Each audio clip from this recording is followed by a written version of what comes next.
What's up, my people? Mikey Proto checking in. Today has been one of them mornings where I see excuse me, over and over and over and over these other people saying what I've been saying to the world, and my mission is to get this message across. It really is. Most of us read the American, a modern American, Western perspective.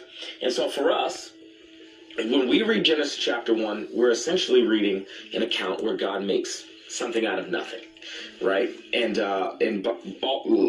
just know, yes, God is the one who creates something out of nothing. But Genesis 1 isn't telling that story.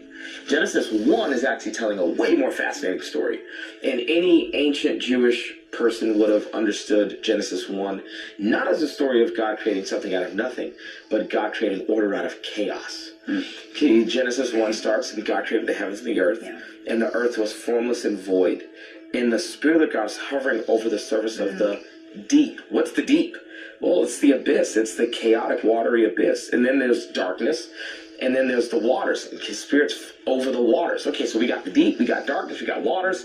This isn't nothing. And so what does God do over the course of 7 days? He rolls up his sleeves, and he does something that I had to do with my mother. He started to create boundaries. The sea represents chaos. The dry ground represents order. The night represents chaos. The day represents order. The wilderness represents chaos. The garden represents order. So God doesn't eradicate chaos. He doesn't just do away with the sea or do away with the night or do away with the wilderness. No.